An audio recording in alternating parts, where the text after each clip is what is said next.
Hello, it's Saturday, the 6th of September, and I got something to share. So, the quick story is a colleague of mine at Bones West was given a horn by a friend, and she wanted to know if I could work on the slide to make it workable because the slide wasn't working too well. After several days of working on it and having my friend work on it, I got it to a point where it was movable and acceptable and playable, but wasn't resonating with her. It's still a little rough in a few spots, and it's an old horn. So what is this old horn? Well, it's kind of a treat for me because what she ended up doing was just selling it to me for 200 bucks. So I guess kind of 200 bucks. I don't know. She was going to pay me 150 for the repair and then said, why don't you just give me 50 bucks? And I'm like, towards the credit on the repair? She goes, yeah, so I guess it's 200 bucks. So it's really a beautiful thing. I'm a fan of many American-made trombones.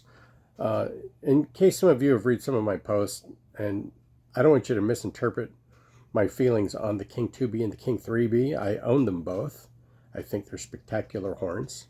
I also think there's a lot of other spectacular horns too. So it's just, I guess with as many horns as I have, I'm not part of the hive mind that just thinks the 2B and the 3B are the end all of all trombones.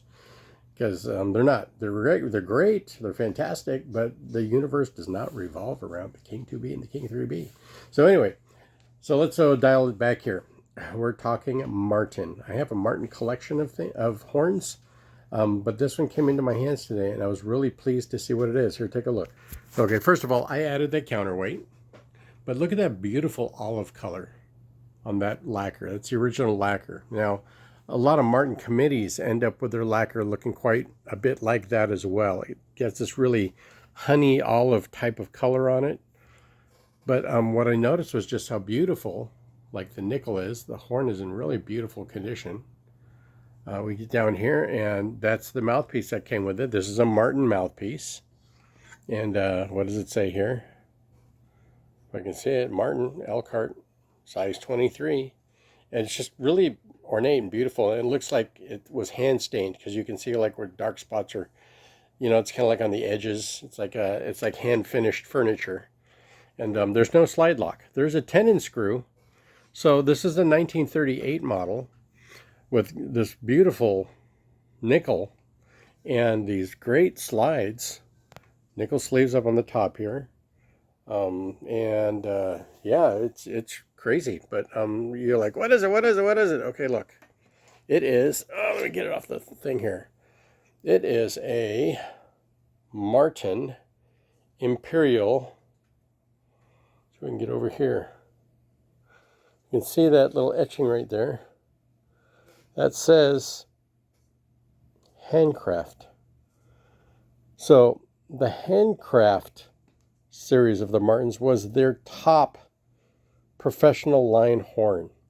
Whenever you see, like, there are many Martin Imperials and there are many Martin committees, but the ones that say Handcraft oftentimes have the most ornate bell designs, like this one does. The Imperial was the step just below the committee. Still a functional and competent professional horn. Little heavier weight.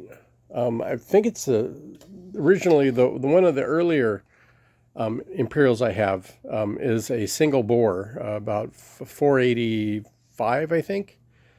But this one I was pleased to discover because I noticed that the two slides were a different size. Look, that one is significantly skinnier.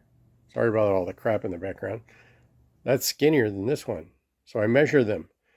This, I think, came out to be a 481. And this came out to be a 508. I mean, that's a massive difference between the two. The only other slide that I've seen made around 1948 with that distance between those two bores is the Burkle, is the 30H. So I'm curious because the Burkle was made around that time. Was the Burkle and the Imperial Handcraft? And I also have a Rudy Muck, which is also dual bore. I wonder if they were all kind of jumping into the dual bore market of that day. But this thing is just gorgeous, and it plays well too. It's got a relatively heavyweight bell, not too heavyweight. Let's see if I can get this flick down here with my finger. Yeah, there you go. Yeah, it's pretty heavyweight.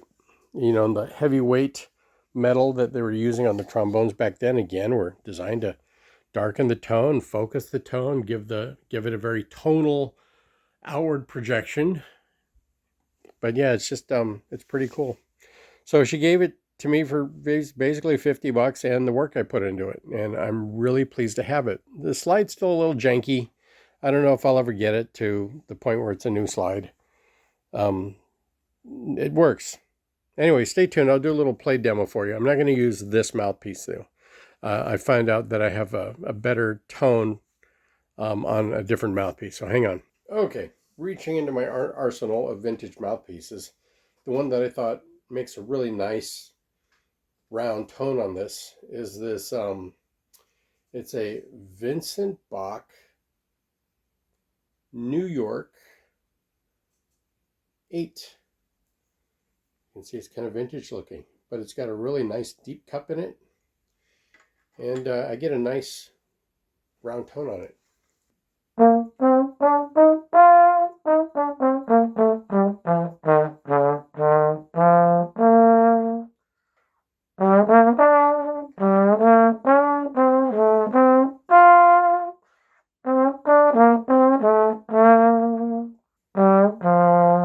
So yeah, it's got a really wonderful focus.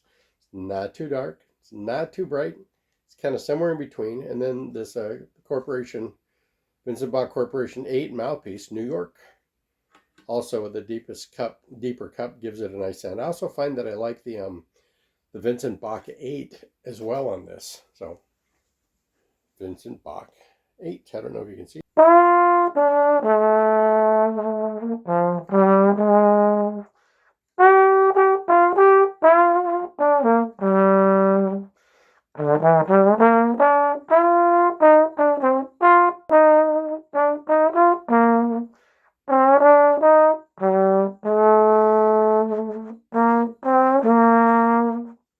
So another wonderful horn in my hands.